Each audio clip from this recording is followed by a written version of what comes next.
Hi, today we are going to learn transport layer. तो transport layer is responsible for process to process delivery. अगर हम देखें, जब भी आपको कोई packet A to B transfer करना है, इसमें 2 होस्ट हैं और आप ट्रांसफ़र करना चाहते हो, तो ए टू नेक्स्ट राउटर, फिर इस राउटर से इस router, this is node to node delivery. और तो node to node delivery is responsible data link layer.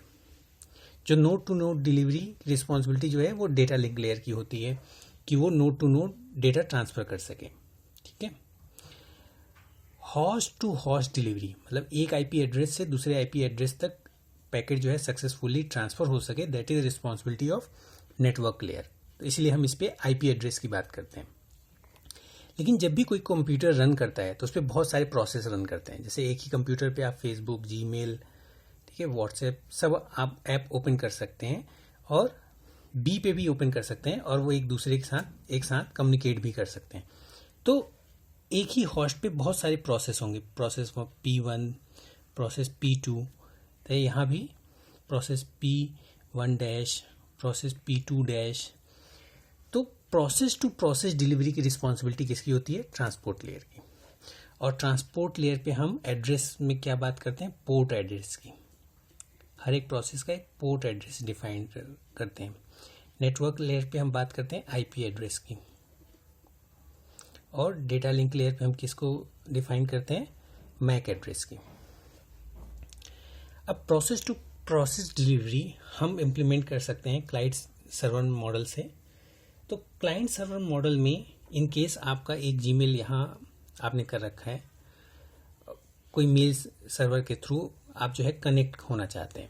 ठीक है, जीमेल या कोई भी मेल सर्वर के थ्रू आप कनेक्ट होना चाहते हैं. इफ़ इट इज़ सर्वर और यहाँ से आप कोई डेटा ट्रांसफ़र करना चाहते हैं या फिर एक्सट्रैक्ट करना चाहते हैं, सो ये क्लाइंट सर्वर मेथड हो जाएगा. या फिर अगर आपको लोकल कोई सॉफ्टवेयर है जो इन दोनों पे इंस्टॉल्ड है, जैसे आपका टाइम फाइंड करना है, तो वो टाइम का सॉफ्टवेयर इस पे भी रन करना चाहिए, इस पे भी रन करना चाहिए. जब ए जो है रिक्वेस्ट भेजेगा कि हमें टाइम बताओ इस कंप्यूटर पे क्या है, तो बी उस टाइम को रिप्लाई कर देगा ए पे. तो सेम प्रोसेस दोनों पे रन करनी चाहिए.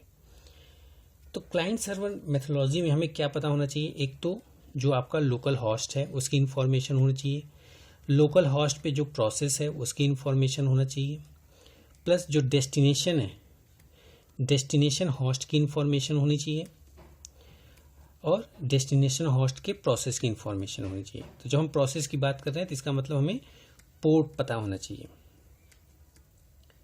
डेस्टिनेशन होस्ट का, होस्ट की बात कर रहे हैं तो उसकी आईपी एड्रेस पता होनी चाहिए. एक्चुअली पोर्ट जो है ऐसा कोई रैंडम वैल्यू आप असाइन नहीं करते हैं. एक IANA ऑर्गेनाइजेशन है, इंटरनेट असाइन नंबर अथॉरिटी. तो ये क्या करती है कि एक पोर्ट नंबर डिफाइन कर रखी है.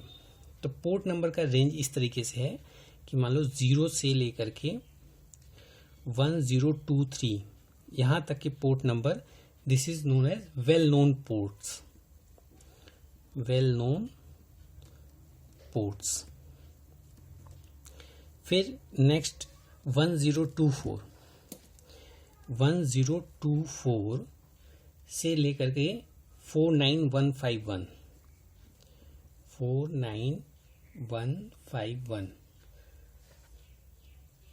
ये आपका रजिस्टर्ड पोर्ट्स हैं. Registered port. और फिर 49152 से लेकर के पूरा 65535 यहाँ तक के पोर्ट नंबर आपके नोन होते हैं डायनामिक पोर्ट्स. तो हम जो है कोई भी जैसे फाइल FTP के थ्रू आपको फाइल ट्रांसफ़र करनी है ए पे, तो आप FTP सर्वर जो है उसको एक प्रोसेस के थ्रू फाइल ए पे ट्रांसफ़र कर देगा. अब इन केस आपका बहुत सारी प्रोसेसेस रन कर रही हैं, तो एक साथ अगर आपने पैकेट, डेटाग्राम पैकेट जो है सेंड किया, तो यहाँ पे भी ईच प्रोसेस को एलोकेट करना चाहिए. अगर P1 है, P1 और P1 dash process same information interact कर रही हैं, ठीक है, तो ये जैसे टेक्स्ट बेस्ड इंफॉर्मेशन ट्रैक कर रही है, तो यहाँ से जब निकले ये पैकेट तो P1 डैश को ही डिलीवर होना चाहिए, P2 को नहीं डिलीवर होना चाहिए। तो ये कैसे पॉसिबल है? इसमें हम मल्टीप्लेक्सिंग और डीमल्टीप्लेक्सिंग का कॉन्सेप्ट लर्न करते हैं।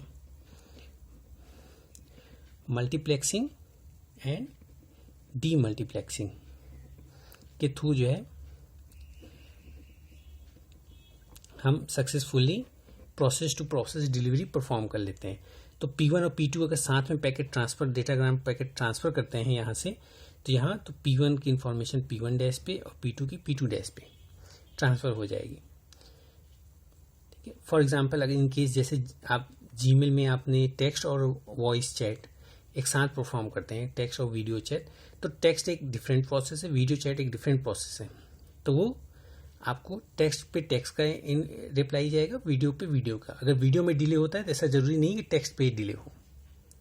सो transport layer is responsible for process to process delivery, network layer responsible for host to host delivery, and data link layer responsible for node to node delivery. तो यहाँ से एक ये node है, next आपका next router node है, फिर इस राउटर से इस राउटर तक की रिस्पॉन्सिबिलिटी डेटा लिंक लेयर की है, फिर डेटा लिंक लेयर की रिस्पॉन्सिबिलिटी यहाँ से यहाँ तक की है, फिर इसकी यहाँ से यहाँ तक के लिए।